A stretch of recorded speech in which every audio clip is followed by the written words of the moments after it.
고로슈타인의 그 흑암의 빗줄기 21장에 보면은 정신분석적 기능과 요소에 대해서 나왔죠. 이 전번에 대충 우리들이 공부했던 그런 내용입니다. 이런 부분들은 조금 빨리 진행을 할 것 같아요. 그래서 결국은 정신분석이라고 하는 것은, 치료라고 하는 것은, 상담이라고 하는 것은 비혼의 말로 안 하면 알파 기능을 활성화시키는 겁니다. 베타를 알파 요소로 바꾸는 감각적인 자료를 중서적인 자료로, 그러니까 중서라고 하는 것은 그 안에 진실을 보려고 하는 겁니다. 단순히 우리가 생각하는 감정 처리 이런 거 아니에요. 비혼이 말하고자 하는 것은 정서를 얘기할 때는 항상 진실을 담는 그릇이에요. 정서는 단순히 뭐 감정 처리하고 말하고 이런 해소하고 그런 식이 아닌 거죠. 그래서 그 알파 기능이라고 하는 것은 전혀 의미가 없는 것, 그리고 해석되지 않는 것을 해석해내고 의미를 파악해내고, 그렇죠? 소화되지 않는 것을 소화시키고, 덩어리로 있는 것을 잘게 이제 쪼개서 소화될 수 있는 그런 상태로 바꾸고, 이것이 일종의 분화 과정이기도 합니다만, 그래서 그 알파 기능이 활성화다. 그 알파 기능은 어디서 나타나느냐? 꿈꾸기 능력입니다. 꿈꾸기. 꿈을 꾸는 능력이 필요하죠. 그리고 또 접촉 장벽의 기능이 활성화돼야 됩니다. 의식과 무의식의 교감이 활발히 이루어져야 된다는 거죠. 어떻게 이게 활발히 될까요? 이제 이런 질문이 나올 수 있겠죠. 어떻게 우리가 무의식을 볼 수 있을까요? 너무 어렵게 생각해서 이것을 인위적으로 하려 그러면 안 됩니다. 결국은 무의식이라고 하는 그런 용어에 매달리지 말고, 무의식은 결국은 내가 모르는 거, 내가 모르는 세계에 대해서 마음문을 열면 그 순간 무의식의 세계로 자기도 모르게 들어가는 겁니다. 그런 것을 너무 지나치게 뭐 무의식은 이런 거고 정신분석은 이런 거고, 그러면은 결국은 내가 모르는 세계에서 어떤 일이 일어날까 이걸 보는 게 이제 무의식의 역동이에요. 내가 눈에 보이지 않고 내가 모르는 세계에서 도대체 무슨 일이 어떻게 됐길래, 예를 들면 이제 이런 거죠. 그 밤바다의 항해라는 게 있잖아요. 융이 말하는 태양이 이렇게 밤에는 멈춥니까? 그렇지 않죠. 움직이죠. 그래서 바다 밑으로 빠져서 그 밑으로 들어가요. 그런데 태양의 빛을 잃지 않습니다. 태양의 빛을 잃지 않으면서 어둠을 여행해요. 그러면서 그 어둠이 이제 어둠을 뚫고 나오는 거죠, 태양이. 그러면 그 사이에 그 캄캄해서 아무것도 안 보이죠. 근데 그 밑에 태양은 움직이고 있습니다. 우리 정신세계도 그래요. 무의식이 어둡고 캄캄해서 아무것도 안 보여, 우리가 알 수 없기 때문에. 그런데 거기서 운행하고 있는 태양이 있단 말이에요, 에너지가. 그걸, 그 태양의 움직임을 캐치하는 게 정신분석이에요. 응? 그게. 그 태양 에너지가 우리를 살리는 거거든요. 어둠 속에 있지만 태양의 빛을 잃지 않아. 그 생명 에너지를. 그런데 그 생명 에너지가 어디로 흘러서 어디로 가는가, 그것을 보는 캐치를 해야 됩니다. 그런데 거기에 관심을 갖지 않으면 아무도 모르는 거예요. 그냥 태양이 떨어졌구나. 그냥 지멋대로 그냥 돌다가 나오겠지. 나올 때 되면 나오겠지. 이렇게 가면 모르는 거죠. 그래서 이제 정신분석 공부하기가 어렵다는 것도 바로 이제 그런 이유 때문에 이제 그런 거죠. 그래서 추상화하는 기능, 정신 기능이 있어야 된다. 추상화한다는 것은 그 어떤 이미지화 시키는 거죠. 그리고 상징화 능력하고도 같은 거예요. 그래서 내가 그 알파 기능, 꿈꾸기, 상담도 마찬가지입니다.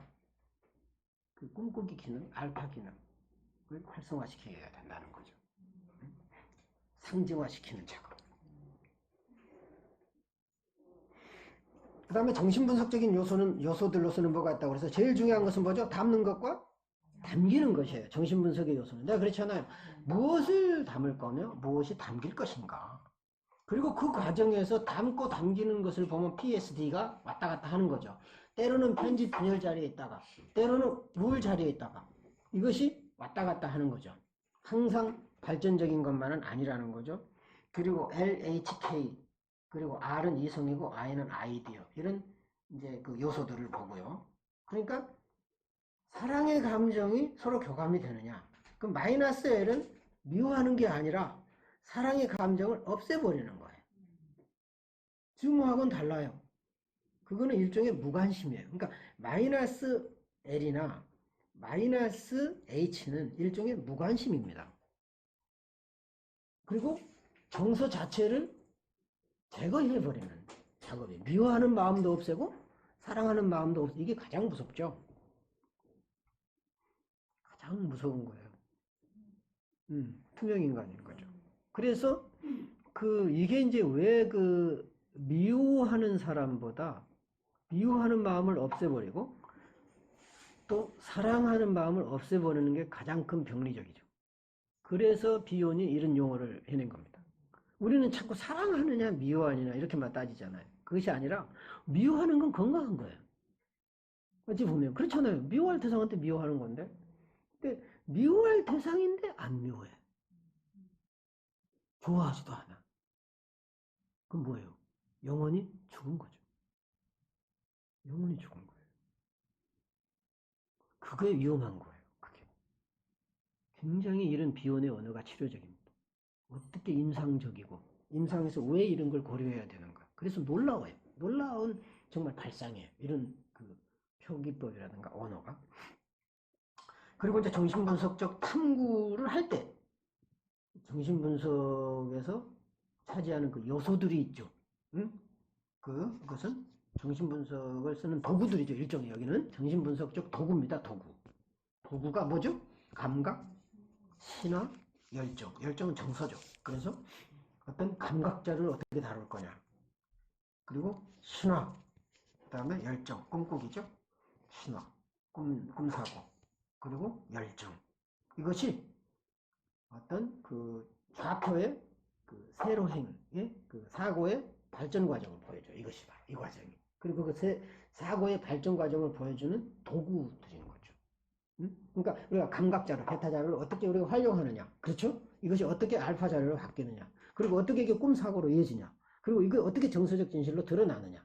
이런 과정들을 이제 봐야만 된다. 그 다음에 빗줄기 22장의 점선원. 수학적인 용어를 많이 썼잖아요. 거기에다가 또 도형, 점하고 선하고 원이라고 하는 개념을 또 비오는 이제 사용을 합니다. 왜 이걸 사용하느냐? 어쩌면은 가장 편견이 없으면서도 가장 많은 의미를 내포하기 때문에 그래요. 어떤 추상적인 기호의 어떤 포용성, 상징성을 이용하기 위해서 한 건데, 여기 보면은 분속에서 고정되지 않는 두 점은 선과 원을 구성해요. 자, 점이 있다고 하는 것은 뭐죠? 너하고 나하고의 점이에요. 상담자가 점이고 내담자가 한 점이에요. 그러면 두 점이 있을 때 위치에 따라서 다른 선이 만들어지겠죠. 항상 내담자가 여기 있고 항상 상담자가 여기 있는 게 아니잖아요. 위에 있고 밑에 내려갔을 때도 있고 또 세로로 있을 수도 있고 또 이렇게 그래서 다양하게 다양한 선이 형성될 수 있습니다. 어떤 자리에 있느냐에 따라서 내담자와 상담자가 어떤 위치에서 만나느냐에 따라서 다양한 선이 형성된다는 거죠. 내담자가 점이 밑에 있고 상담자가 위에 있을 수도 있고 상담자가 밑에 있고 내담자가 위에 있을 수도 있고 왼쪽 옆으로 다 있고 사선으로 있을 수도 있고 그래서 선의 의미가 형성되는 지금 이 위치가 어떤 의미를 주나 두 점이 만나서 어떤 선을 형성하며 그 선의 내용은 뭔가 또 모양은 어떻게 그려지고 있는가 그리고 그 다음에 이제 원을 구성할 때 두 점만 있으면 원이 되잖아요. 그 하나의 출발해서 통과해가지고 이렇게 원이 되지 않습니까? 그래서 두 점은 선하고 원을 구성하는 거예요. 그래서 점이라고 하는 것은 다른 점들과의 항구적인 결합을 통해서 O에서 K로의 변형을 돕는다. 점은 항상 다른 점과의 결합을 원한다는 거예요. 즉 짝을 원한다는 거예요. 그래서 비혼의 용어에서 짝짓기라는 말 잘 나오잖아요. 짝짓기, 페어링. 이 짝짓기는 하나의 관계라는 거죠. 그래서 결국은 짝짓기에서 생명이 나오죠. 짝을 안 지으면 생명이 나올 수가 없잖아요.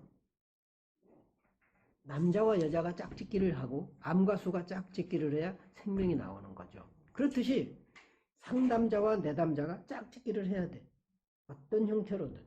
그래야 거기서 생명이 나와.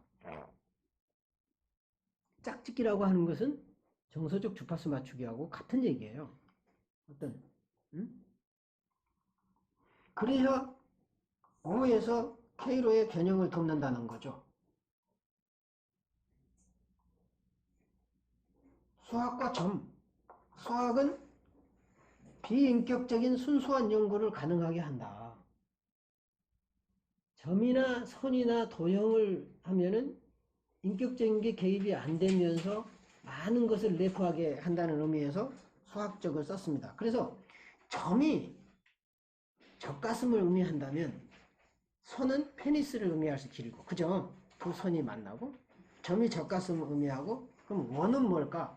두 사람을 감싸고 있는 공간적인 영역, 한계, 이걸 의미할 수 있다. 그래서 점이나 선이나 원은 내부나 외부의 모든 차원들로 이루어진 건축물이다. 그러니까 내부, 외부 모든 것을 커버할 수 있는 건축물의 구성 요소가 점과 선과 원이라는 거죠.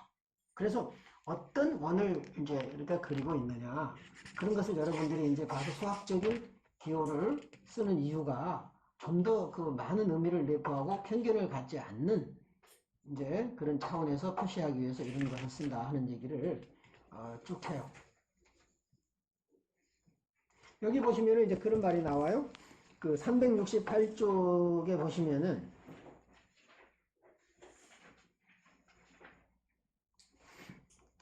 이제 두 번째 문단에 보면은 비유는 정신증 환자들에 의해 사용되고 있는 점선 그리고 원에 대한 아이디어를 다루고 난 다음에 그것들을 대상의 위치를 나타내는 포화되지 않는 기호로 사용하기 위해서 유클리드 기하학에 의해 조언을 했는데, 점은 한때 젖가슴에 의해 점유되었던 장소를 나타내죠.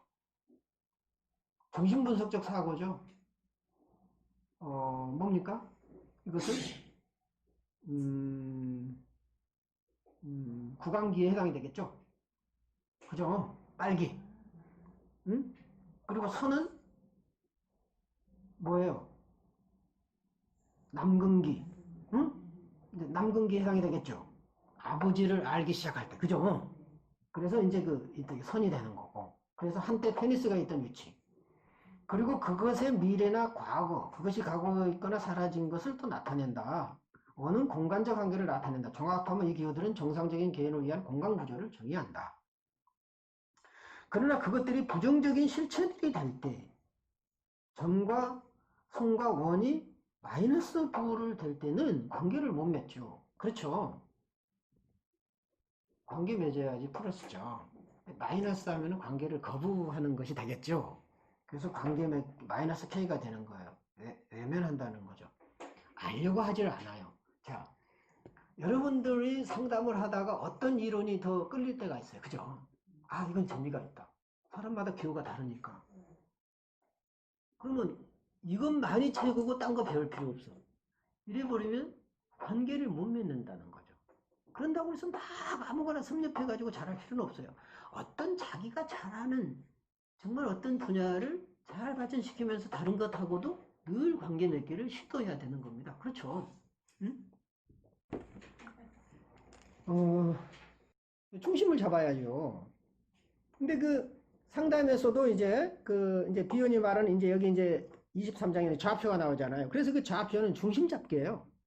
아, 상담자와 내담자가 상담을 하는데 도대체 뭘 하고 있는지 중간중간 점검하는 거죠. 어쩌면은 자기 점검이에요. 이것은 방법론이 아니에요.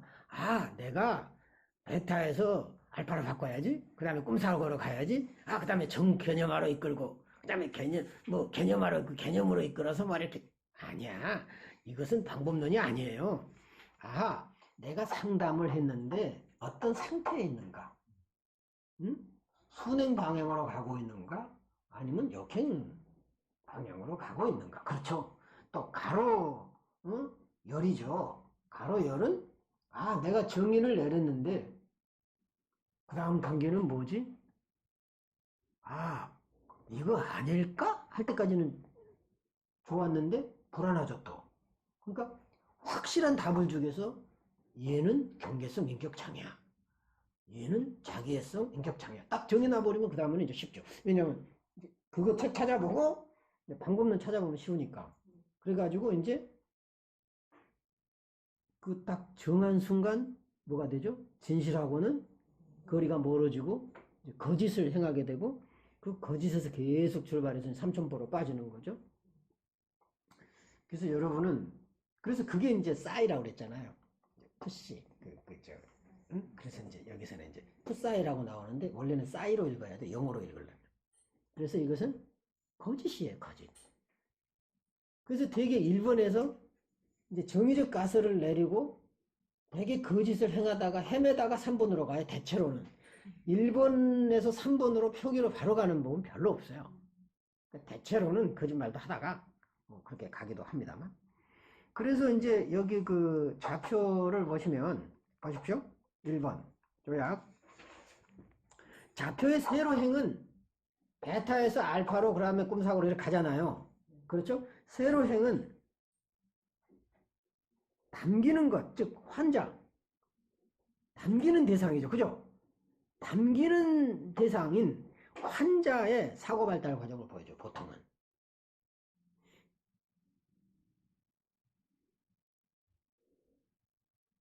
대부분 내담자 상태가 어떤가? 내담자 상태가 그런데 이것은 상담자 상태도 보여줘요.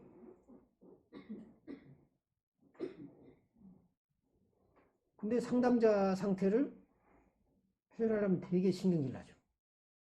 성질 나서 표기를 안 해서 그렇지. 그러니까 이제 상담자가 A행에 있어.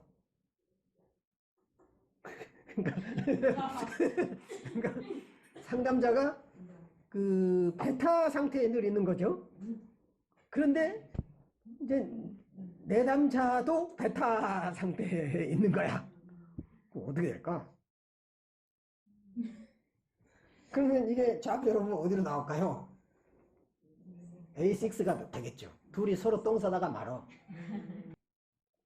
그래서 가로열은 그럼 뭐냐? 치료자가 무슨 치료를 위해서 어떤 도구를 사용하는가를 보여줘요. 그러니까 사고 사용이죠. 그래서 가로는 주로 치료자의 행동이에요. 치료자의 상태예요. 치료자가 지금 정의적 가설 상태에 있는가 계속 뭐 판단은 유보한 채 그냥 보고 있는 건지. 그죠? 그리고 계속 치료자는 거짓말을 한번 내려놓고 거기에 매달려 있는 건지 이열에 해당이 되는 건지. 그죠? 아니면 치료자는 계속 기재만 해 그냥 열심히. 그 메모 잘하는 치료자들 있죠? 3단계. 계속 막 기재만 하는 거야. 자기는 중립적으로 기재한대. 근데 기재하지 말어. 누구를 위해서 기재해? 내담자는요, 싫어해요. 기억을 하기 위해서 기재한다 그래요. 기억하지 말어. 기억하면은 그 순간이 지나면 거짓이 돼, 그것은. 그러니까 그 순간 진실한 거지, 지난주에 진실한 것이 이번 주에는 진실하지 않아. 그러니까 기억할 필요가 없어. 얼마나 편해요. 기억하지 말했는데, 왜 기억을 해? 내가 기억하라니까 그렇게 편하고 좋을 수가 없어. 근데 또 이게 또 기재를 안 하니까 힘은 두둑으면 편할 줄 알았더니요. 아니, 기재를 나중에 해야 돼서 힘이 든 게 아니고, 기재를 안 하면 뭔가를 해야 될 텐데, 뭔가 안 하고 멍하니 있자니 너무 좀 그렇고. 그러니까 그 멍한 상태에서 있기 힘들죠. 그래서 결국은 이제 내가 할 수 있는 거는, 결국은 이제 그 정서적인 주파수 맞추기인데, 그 정서적인 주파수를 맞추면서 그 흐름에 따라간다는 게 쉽지가 않다는 거죠. 차라리 말로 막 기절대고 막 해석하고 막 이렇게 하면 편하잖아요. 그냥 막 짜내고. 근데 이놈은 그냥 조용히 그 정서적인 주파수를 맞춰가면서 때로는 그 알파 기능이 활성화되도록 살짝 돕잖아요. 그러면은 이제 확 또 그 타이밍을 맞춰줘야 되잖아요. 그 정서적인 주파수를 내가 맞춰야 타이밍을 이제 해주는데 그게 더 힘든 거죠. 뭐 적는 것보다 몇 배 힘들어요. 적으면 그거 안 해요. 못해. 그거 적은이라고 적을 틈이 없어야죠. 그 정서적인 주파수를 맞추는데 얼마나 민감해요. 응? 그러면서 적절한 순간에 툭 한다는 게 쉬운 일이 아닌데 마음을 비우고 그것도 해야 되니까 자꾸 써봐. 안 돼. 쓰지 말어. 가능한 한. 그래서 가로열은 치료자의 사고사용 방식을 보여줘요. 주로 글만 쓰냐? 아니면은 굉장히 주의를 기울이면서 조심하고 아주 너무 세심하게 주의를 기울이냐? 네 번째. 아니면은 탐구열이 많아. 막 분석을 해. 이 사람 아직 베타구나 뭐 저 하면서 뭐 이건 알파고 뭐 이거는 편집적이고 뭐 이거는 PS 단계네 아직. 이거 봐라. 이것은 뭐 그냥 우울 단계 D 단계로 올라 그러네. 근데 그런 표현들이 귀신같이 분석을 하는 것 같지만 때로는 그런 분석이 잠잠히 못 있게 해요. 짱구를 굴릴수록 그 정서는 그만큼 후퇴할 수밖에 없어요. 그래서 공부는 저와 같이 이렇게 평소에 할 때 많이 해야 돼요. 그리고 정작 상담할 때는 모든 걸 내려놔야 돼요. 이론도 내려놓고 생각도 내려놓고 계획도 내려놓고 다 내려놔야 돼요. 그러니까 일 없을 때 공부하는 거야, 공부는. 근데 일 있을 때 짱구 굴리면 안 돼. 그때는 그냥 멍청한 듯 해야 돼. 그래서 갈수록 나더러 이제 예전에는 막 꿈분석할 때 해석을 참 많이 해주고 막 적극적이었잖아요. 요즘 잘 안 해요. 그냥 대충 때우죠. 그런 경향이 좀 있지 않습니까? 대충 때우는데 대신에 언어로 하는 것보다 속으로 이제 하려고 노력을 많이 하죠. 옛날하고 많이 달라졌어요. 옛날에는 이제 속이 텅 비어가지고요.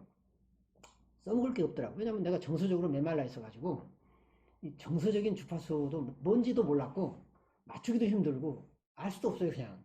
그래서 그냥 그 잔머리 지식 그 굴려가지고 막 하려고 했죠. 그러니까 사람들은 되게 좋아하더라고요. 뭐 교수님 뭐 해석 잘하시고 뭐 분석도 잘하시고 뭐 엄청 좋아하는데 지금은 이제 왜 안 하세요? 얘기해 주세요. 해석해 주세요. 왜 안 해요?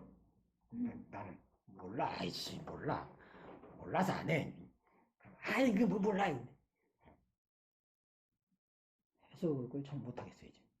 근데 이제 상담 안 할 때는 해석을 하죠. 이렇게 안 할 때. 안 할 때는 이제 분석하고 이렇게 해석을 하는데 정작 상담하면 뭐가 뭔지 모르겠어요. 그냥 이제 나의 최대 목표는 어떻게든 1시간 때우기. 그래서 이제 그 1시간을 성공적으로 때우고 그 다음에 오게 하면 최고 성공하는 거예요. 이제. 그러니까 무조건 때우면 안 되고 1시간을 잘 때우고 그 다음에 오게 하는 거. 이거 외에는 목표가 있어서는 안 돼. 응? 잠자는 상태에서 이제 해야죠. 그래서 이제 결정적인 변화는 언제 일어나냐? C행에서 D행으로 갈 때. 이게 이제 결정적인 변화예요. A, B, C는 거의 한 통속이에요. 사실은 꿈꾸는 상태에서 이루어져요. 제정신이 아니에요. 계속 대부분 환자들이 와가지고 막 자기 옛날 얘기하고 막 늘어놓고 하는 것은요. 대체로 A, B, C예요. 조금 제정신으로 말한 사람이 C예요. 꿈꾸듯이 얘기하는 거죠. 꿈꾸듯이. 그런데 꿈꾸듯이 얘기하다가 어느 순간 전 개념화, 소위 말하면은 어떤 형태를 잡아가기 시작했다고요. 사고의 형태를. 분명히 언어로 의사표현을 못하지만 흐름을 잡는다는 거죠. 이렇게 흘러가는 거고 나란 사람이 이런 존재고 인생이란 이런 거고 하는 개념이 서서히 형성되기 시작한다는 거죠. 그때가 C에서 D로 가는데 그 C에서 D로 가는 꿈 사고에서 전 개념화라고 하는 것은 개념화 단계 바로 이전이잖아요.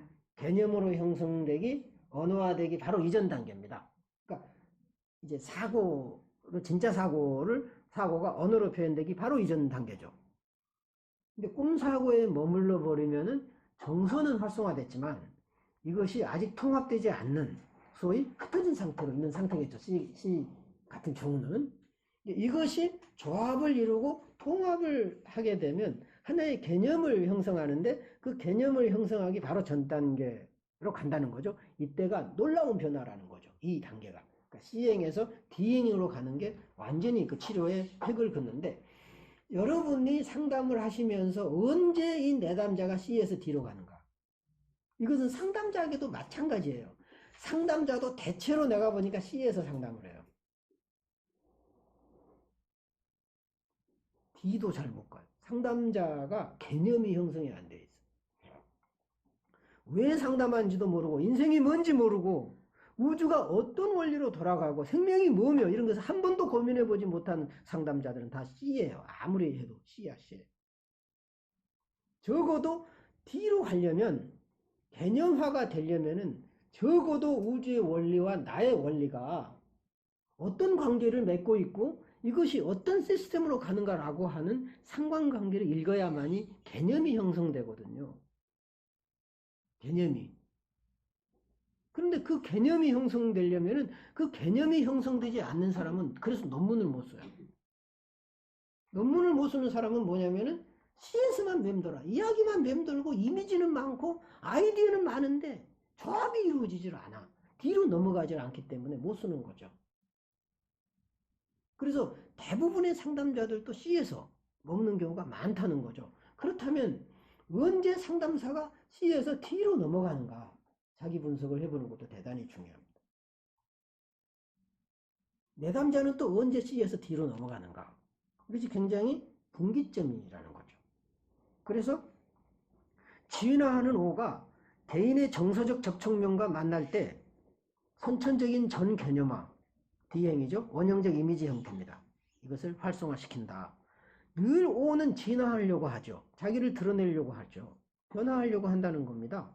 이것이 내 개인과 만날 때, 이것은 카이로스라고 그랬죠.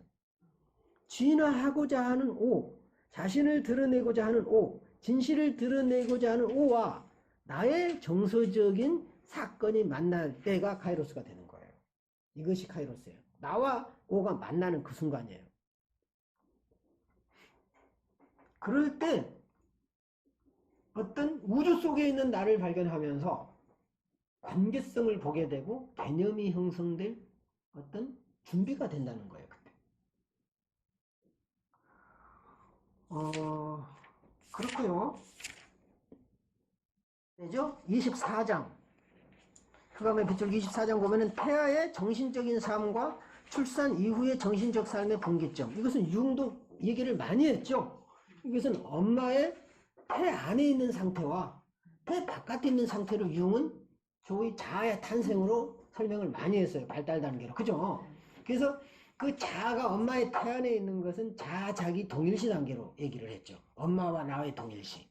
이것은 선천적인 어쩌면은 그 초기 그 자기애적 상태죠. 완전히 그 자기 자신을 신과 동일시하는 이제 그런 상태였다가 서서히 엄마로부터 분리되기 시작하고 걸음마를 시작하면서 자아가 자기로부터 분리돼서 나오면서 이제 정체성이 형성돼 가는 과정으로 융이 굉장히 이제 설명을 많이 했던 부분입니다. 그래서 이 융은 사실은 그 여기서는 분기점이 출생 이전과 출생 이후로 따졌잖아요. 비교는. 근데 사실은 대부분의 정신분석학자는 출생한 이후 2, 3년간은 여전히 엄마의 배 안에 있는 상태와 동일시하거든요. 그러니까 이제 비교는 근데 이미 출생할 때를 이제 이렇게 분리시켰어요. 그래서 출생 이전은 무의식적인 배아 상태고, 그 다음에 출생 이후는 의식적인 태아다. 그러니까 출생하면서부터 의식은 탄생하는 걸로 보는 것 같습니다. 이게 이제 비용과 융의 차이점인 거죠. 이게 왜 이런 비용의 이론이 나왔을까? 이것은 프로이드에게서 나온 것 같아요. 왜냐면 이제 프로이드가 소위 그 출생 공포를 얘기했거든요. 그러니까 출생하자마자 죽음의 공포를 느끼는 거예요. 또 분리 공포. 그러니까 어쩌면은 그런 공포를 느끼는 것 자체가 이미 어쩌면 의식이 탄생하는 기점을 출생하면서부터 보지 않았을까, 그런 생각이 듭니다. 그래서 일종의 접촉장벽이다. 이것이 출생 시점이 의식과 무의식이 교감하는 바로 이제 그런 시점이 된다. 그 다음에 출생 이후는 출생 이전에 베타 요소를 출생 이후에 알파 요소로 변환시킨다. 투사적 동일시가 베타 요소를 알파 요소로 변환시키기 위해서 투사적 동일시를 하는 거죠. 자, 아기가 내 안에 베타 요소가 있단 말이에요. 이거를 자기가 소화를 못 시켜요. 그거를 던져버려요, 엄마한테. 그게 토사적 동일시예요. 그럼 엄마도 그건 싫어. 아기의 베타 요소지만 엄마도 소화 못 시켜. 그렇기 때문에 빈약한 엄마는 피해버려. 그걸 던져버리거나. 그렇지만 힘이 있는 엄마는 싫어도 그것을 껴안아. 그래서 그 베타 요소를 소화시키죠. 자신의 알파 기능으로. 그래서 알파 요소로 바꿔서 다시 아이 거니까, 원래 아이한테 왔으니까 아이한테 되돌려주면 아이가 그걸 이제 받아들이는 거죠. 자기 몸의 일부로 알고죠. 이거는 엄마가 아이 키울 때 소고기 씹어서 먹이는 거 똑같아요. 아이가 소고기 딱 넣어주면 뱉어버리잖아요. 못 씹어가지고. 띡 뱉으면 엄마가 씹잖아, 그걸. 씹어가지고 잘근잘근 씹어가지고 엄마가 안 먹어. 다시 아이한테 주죠. 요즘 그러면요, 위생적으로 안 좋다 그래가지고 이제 며느리하고 시어머니 사이에 이 갈등이 많이 일어난 요인이 하나예요. 시어머니는 옛날 분이야. 며느리는 지금 사람인데 시어머니는 잘근잘근 씹어가지고 손자를 줘. 며느리는 기겁을 하죠. 그리고 이제 출생 이후에는 출생 이전의 베타 요소를 출생 이후의 알파 요소로 변환시킨 거다. 그래서 출생 이전과 출생 이후를 이제 구별하는 이제 그런 얘기를 하고 있습니다. 여기서는 그렇게 자세하게 얘기를 안 해요. 여기서는 뭐 간단하게 얘기하고 넘어가죠.